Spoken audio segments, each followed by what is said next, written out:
تو آج ہم ایک ایسے سوال پر بات کر رہے ہیں جو اکثر ذہن میں آتا ہے۔ آخر ایک کتاب، چند نظریات، یہ دنیا بھر میں اتنی بڑی تبدیلیوں کا باعث کیسے بن گئے؟ اتنی تحریکیں کیسے شروع ہوئیں؟ جی، یہ واقعی ایک بہت گہرا سوال ہے کہ الفاظ میں، نظریات میں، آخر وہ کون سی طاقت تھی جس نے سلطنتیں الٹ دیں اور پورے پورے معاشروں کی بنیادیں ہلا کر رکھ دیں؟ بالکل۔ تو آج کی ہماری اس گفتگو کا مقصد بھی یہی ہے کہ ہم سمجھنے کی کوشش کریں کہ یہ جو کمیونسٹ نظریات تھے، ان کی جڑیں کہاں تھیں اور یہ دنیا کے مختلف حصوں میں الگ الگ ثقافتوں میں کیسے پھیلے؟ ہاں، اور وہ کون سے عوامل تھے جنہوں نے اسے اتنی بڑی ایک عالمی قوت بنانے میں کردار ادا کیا؟ اچھا، تو اگر ہم بنیادی محرکات کی بات کریں تو دیکھیں، کوئی بھی نظریہ یا خیال جو ہے وہ خلا میں تو پیدا نہیں ہوا نا۔ صحیح۔ 19ویں اور پھر 20ویں صدی میں خاص طور پر جب صنعتی انقلاب آیا تو مزدور طبقے کے حالات وہ بہت خراب تھے، بہت زیادہ۔ کن معنوں میں خراب تھے؟ مطلب کام کے گھنٹے بہت لمبے، اجرتیں نہ ہونے کے برابر، کارخانوں میں ماحول خطرناک۔ یہ وہ حقیقتیں تھیں جن کا لاکھوں کروڑوں لوگ روز سامنا کر رہے تھے۔ اچھا۔ تو کمیونسٹ نظریات، خاص طور پر جیسے مارکس اور اینگلز کا وہ مشہور زمانہ کمیونسٹ مینیفیسٹو تھا، کمیونسٹ مینیفیسٹو؟ جی۔ جس کا وہ بنیادی نقطہ تھا کہ اب تک کی تمام انسانی تاریخ طبقاتی جد و جہد کی تاریخ ہے۔ اس قسم کی تحریروں نے ان مزدوروں کو یہ سمجھنے میں مدد دی کہ بھئی ان کی جو مشکلات ہیں وہ انفرادی نہیں ہیں، وہ کسی ایک شخص کا مسئلہ نہیں، بلکہ یہ ایک پورے نظام کا، ایک سسٹم کا نتیجہ ہے۔ اچھا، یعنی ان نظریات نے ایک طرح سے ان کے غصے کو، ان کی بے چینی کو ایک منظم شکل دے دی، ایک جواز فراہم کر دیا۔ بالکل، آپ کہہ سکتے ہیں کہ ایک فریم ورک مل گیا۔ اور یہ صرف آپ دیکھیں معاشی مسئلہ نہیں رہا، پھر یہ ایک استحصال کے خلاف ایک اخلاقی جنگ جیسی صورتحال بن گئی۔ اور یہ صرف فیکٹریوں یا مزدوروں تک محدود نہیں تھا، اس کے ساتھ ساتھ دنیا کے بیشتر حصوں میں جو موجودہ نظام تھے نا، ان کے خلاف شدید بیزاری پائی جاتی تھی۔ کیسے نظام؟ ہاں، جیسے یورپ کی پرانی بادشاہتیں تھیں، یا ایشیا اور افریقہ پر جو نوآبادیاتی نظام مسلط تھا، استعمار تھا، یا پھر لاطینی امریکہ کی وہ آمرانہ حکومتیں۔ عوام ان سب سے تنگ تھے، وہ تبدیلی چاہتے تھے۔ تو کمیونزم نے انہیں ایک متبادل دیا؟ جی، ایک انقلابی متبادل پیش کیا، ایک ایسا نظام جو بظاہر برابری کا، استحصال کے خاتمے کا وعدہ کرتا تھا۔ اور یہ امید جو تھی نا، یہ بذات خود ایک بہت بڑی طاقت تھی۔ لوگ ایک بہتر مستقبل کی طرف دیکھ رہے تھے۔ تو یہ صرف مزدوروں کی تحریک نہیں رہی، بلکہ اس میں بادشاہتوں سے نجات کی خواہش، نوآبادیاتی طاقتوں سے آزادی کی تڑپ، یہ سب شامل ہو گیا۔ یقیناً، یقیناً، یہ ایک بہت وسیع کینوس بن گیا، اور یہ جذبہ ہمیں مختلف جگہوں پر عملی شکل اختیار کرتا بھی نظر آیا۔ کہاں کہاں؟ کچھ مثالیں دے سکتے ہیں؟ بالکل، دیکھیں، ہر جگہ کے حالات، وہاں کے مقامی مسائل، وہ منفرد تھے۔ مثال کے طور پر روس کو لے لیں، وہاں زار شاہی کی صدیوں پرانی مطلق انانیت تھی، پھر پہلی جنگ عظیم کی تباہ کاریاں ہوئیں، شدید غربت تھی۔ ان سب چیزوں نے مل کر بولشوک انقلاب کے لیے آپ کہہ لیں اسٹیج سیٹ کر دیا۔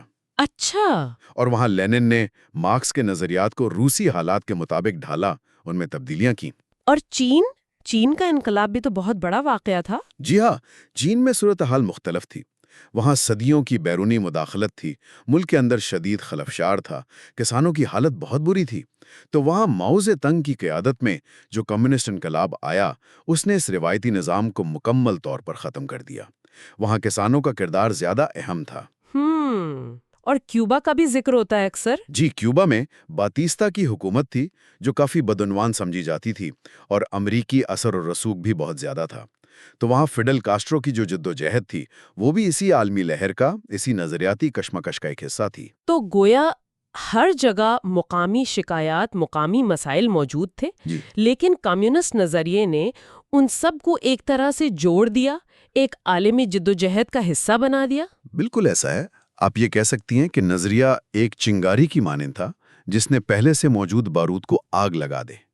وہ جو منشور تھا یا دوسری تحریریں تھیں، انہوں نے ایک زبان دی، ایک فریم ورک دیا، ایک سمجھ بوجھ دی کہ ہو کیا رہا ہے۔ جی، کہ لوگ اپنے حالات کو سمجھ سکیں اور پھر تبدیلی کا مطالبہ کر سکیں۔ لیکن اصل قوت، اصل ڈرائیونگ فورس، وہ ان لوگوں کی اپنی امنگیں تھیں، ان کی جد و جہد تھی جو ناانصافی اور جبر کا شکار تھے۔ نظریہ ایک رہنما تھا مگر اصل تحریک تو عوام کی تھی۔ یہاں ایک بہت دلچسپ سوال ذہن میں آتا ہے۔ آپ جن بنیادی مسائل کا ذکر کر رہے ہیں، جیسے معاشی عدم مساوات، طاقت کا غیر منصفانہ استعمال، سماجی ناانصافی، کیا یہ چیزیں آج کی دنیا میں بھی کسی نہ کسی شکل میں موجود نہیں ہیں؟ یہ نقطہ انتہائی اہم ہے، بہت اہم ہے۔ اگرچہ دیکھیں، سرد جنگ ختم ہو چکی ہے، دنیا بظاہر بہت بدل گئی ہے، لیکن کیا وہ بنیادی شکایات، وہ بنیادی ناراضگیاں جنہوں نے ماضی میں اتنی بڑی، اتنی ہمہ گیر تحریکوں کو جنم دیا تھا، کیا وہ واقعی مکمل طور پر ختم ہو گئی ہیں؟ یا صرف ان کا روپ بدل گیا ہے؟ بالکل، یا وہ نئے روپ میں ظاہر ہو رہی ہیں؟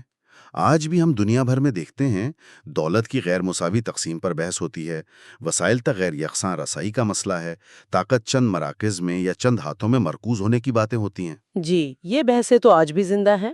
تو سوال یہ پیدا ہوتا ہے کہ کیا وہ جو بنیادی ڈائنامکس تھے، وہ اب بھی موجود ہیں؟ یہ واقعی غور طلب بات ہے۔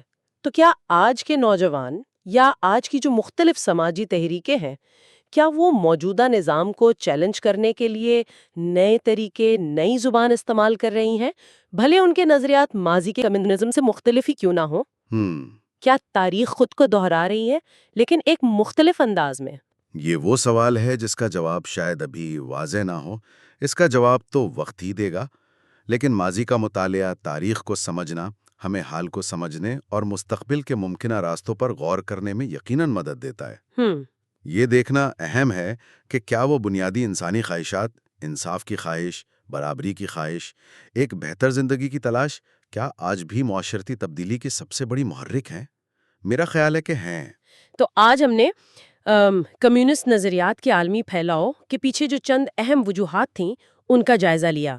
صنعتی انقلاب کے بعد مزدوروں کی جو حالت تھی، ان کی بے چینی، جی، اور پھر موجودہ استثمالی نظاموں کے خلاف جو ایک رد عمل تھا، بادشاہت ہو، نو آبادیات ہوں، اور پھر اس نظریے کی اپنی ایک اپیل، ایک امید جو اس نے دی، جس نے دنیا بھر میں انقلابات کو جنم دیا۔ بالکل۔ اور یہ سوال کہ کیا ان تاریخی جدوجہدوں کی گونج، ان کی بازگشت آج بھی ہمارے ارد گرد سنائی دیتی ہے، یہ ہمیں اپنے دور کے چیلنجز اور امکانات پر نئے سرے سے سوچنے کی دعوت ضرور دیتا ہے۔ یقیناً ایسی ہی مزید گہری گفتگو اور فکر انگیز تجزیوں کے لیے ہمارے چینل کو سبسکرائب کرنا نہ بھولیں۔